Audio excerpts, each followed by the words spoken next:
jacked up for this thing. I'm ready to go. Hold this field down as I come down here to get the green. Waiting on the flagman.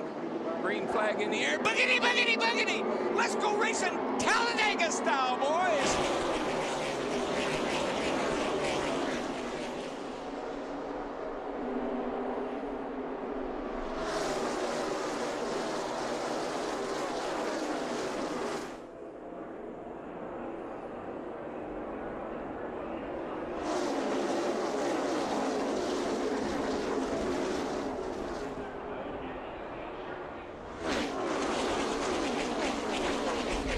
Kenseth didn't just drive into the lead. Kevin Harvick shoved him there.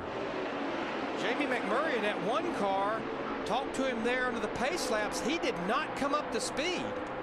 Don't get too concerned just yet. Might be falling to the rear on purpose. Who will lead the first lap? Remember, the start-finish line is not in the middle of the tri-oval. Here, it's all the way down past the exit of pit road.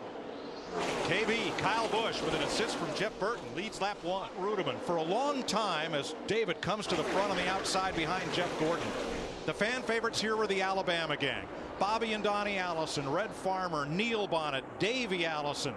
And Donnie and Bobby's brother Eddie has his name on the roof of Rudeman's car, making the Florida native today an honorary member of the Alabama gang. Looks like it's got him to the front. Larry, you didn't set that up somehow, did you? I mean, we just cranked it up. You give me the roll tide stuff, and Rudeman takes the lead. What's going on? He's taking the lead and pulling away a little bit, I might add. I would say this will be about like Dale Earnhardt Jr. leading the lap here at Talladega if this 0-0 car can make it back here to lead this lap. And how about Bobby Labonte right there with Rudeman and coming for the lead? Labonte trying to become trouble. Sam Hornish, the 77. He got into and Elliott Sadler was involved. Menard, Stremme, and Kenseth. Michael's going out there. He got damaged too as he went by. The 36, the Tommy Baldwin car of Johnny Sauter, all involved in the tri-oval. Darrell, you talked about the tri-oval. Most treacherous place around is 2.66 mile track. If we can see what happened here. We see the yellow cars up on the outside there. Way up high, the yellow car. That's Sauter. And around he goes. Looks like that's off off the the front bumper bumper of Kyle Busch. Yep. And of course, all these other guys down here on the inside. There's a lot of cars bouncing off of each other. Matt Kenseth gets a good bit of damage. Sauter is okay. He's put the window net down, signaling emergency crews that he's all right, and everyone else drove away. One of the things that I didn't like about that last sequence of pit stops, fuel only, no tires. Somebody took 2, somebody took 4. Cars get a little bit off. Look in the high lane. Michael Waltrip right behind Kyle Busch in the 55. Pow gets it in the left front. Boy, he did. That's a hard lick. Poor Matt Kenseth. His day was just doomed from the get-go.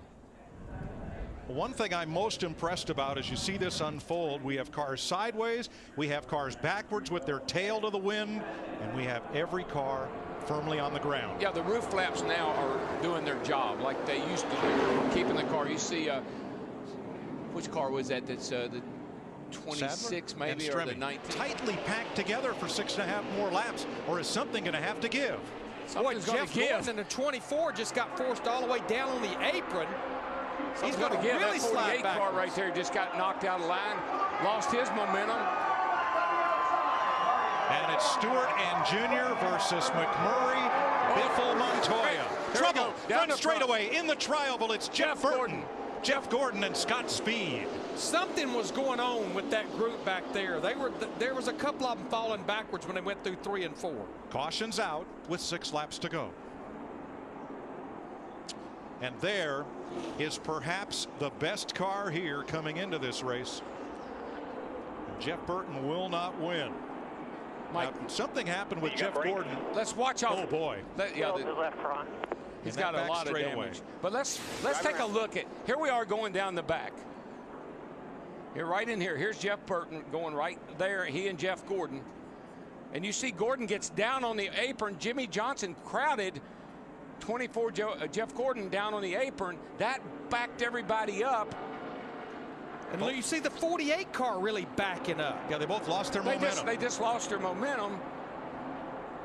And then, look, Mike Bliss in the 09 car tried to make it 4 wide on the exit of turn 4 into the tri-oval, and there just was nowhere for these guys to go. Once you lose your momentum, it just backs everything up until somebody runs over somebody. And Bliss had to be afraid to lift, because in this situation, lifters are losers. You want to try to maintain that momentum, but Burton just shut him off. Yeah, he did. Not Burton, intending to. No, Burton kind of got shoved up there, if you will, and Mike Bliss in the 09 had nowhere to go. And then the 24 car had nowhere to go as Jeff Burton in the 31 was coming across. Good look. Here's a good shot of the whole thing. Casey Kane, the 9 was involved. Scott Speed, the 82. Bam. Nowhere for Gordon to go. Jeff Burton, Jeff Gordon, Scott Speed become the victims. As this, here we go. Green flag in the air. They get a little bit of an advantage. That inside does not much. You know, the other thing he may have considered, Larry, look who's the third car in line. His teammate.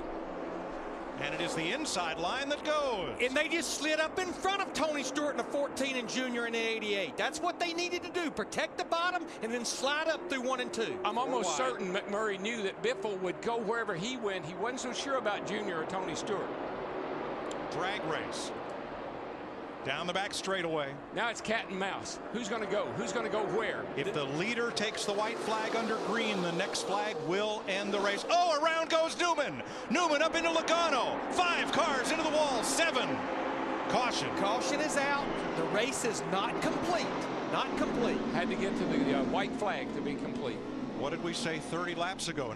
You said, Darrell, not sure if you want to be around Ryan Newman. His luck here is not very good. And no disrespect to him as a driver. Not at all. He is just snake bit on these restrictor plate tracks. That's his second car of the weekend. Keselowski, last year's winner in the 12. Elliott Sadler in the 19, who's come across on his roof here a few times. Joey Logano, last year's Rookie of the Year. And here is Marcus Ambrose climbing out. And look at Bobby Labonte's car. That's a shame. It's slayed. See if we can figure out what started this. Labonte up high, 4 wide. 4 wide is usually not a very good thing. The 20 car of Logano gets into the back of Ryan Newman, and the 39 started this whole mess. I almost wonder if the 39 of Newman didn't say, oh, we're 4 wide, and maybe even eased out the throttle a little bit. Maybe this aerial view will show it, Darrell. Let's see what we got here. We got a wad of cars going off in the corner. They're going to get 4 wide. You're going to see this, and here's the 39 right out here.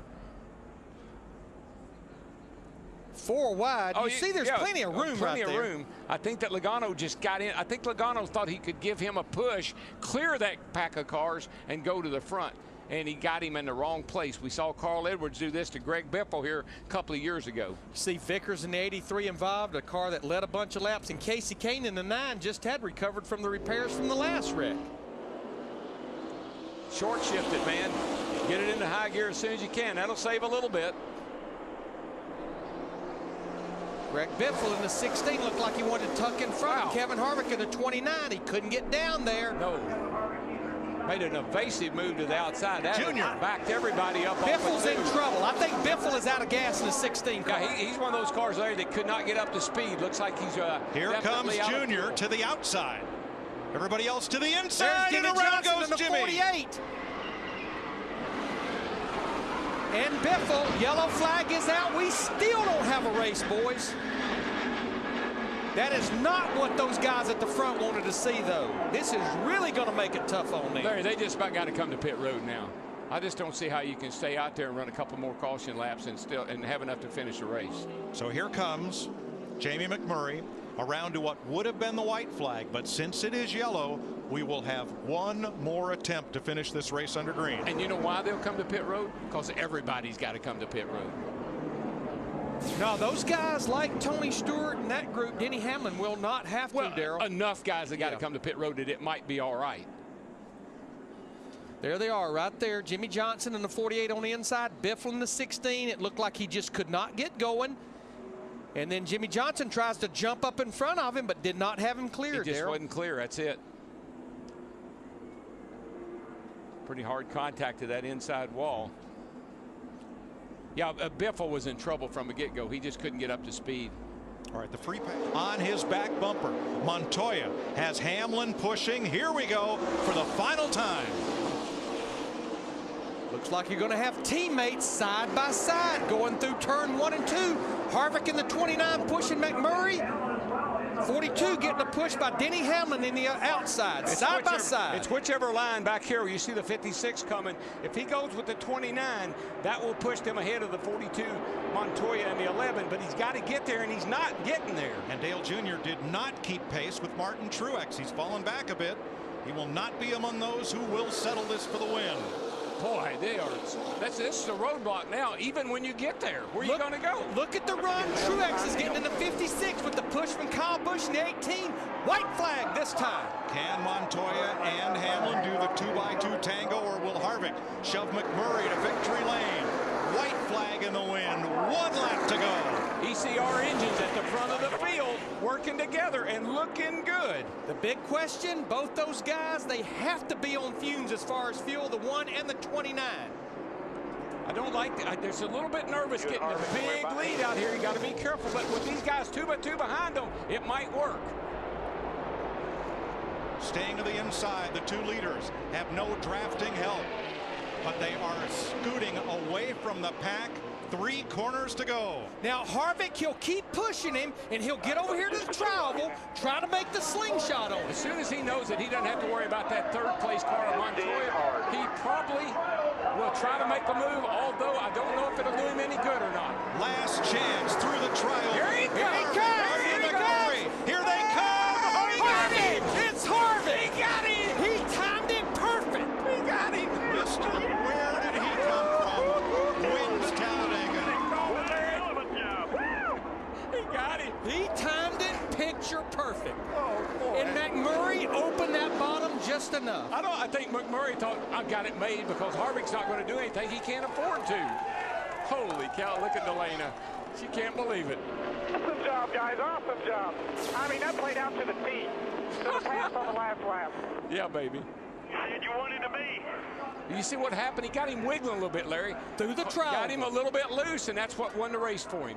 When he went across the back of his bumper, got him a little loose, opened the door.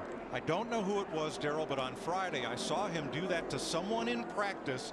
Wiggle him up a little, move underneath, and make the pass. Harvick on Friday was practicing his race-winning move. You see right there. And it pays off right here. Yeah, you see right there, Mike, he had the one car of McMurray sideways.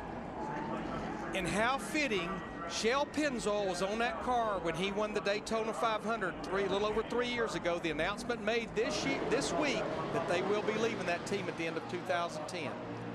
Kevin Harvick, his wife Delana, in disbelief as Harvick snaps a 115 race winless streak that goes back to that Daytona 500 win in 2007. And guess where he starts in just a little while in the next event? On the pole. The man's in the top 5 in all top 3 series in points. We'll be back to Talladega. Can you believe it? No, I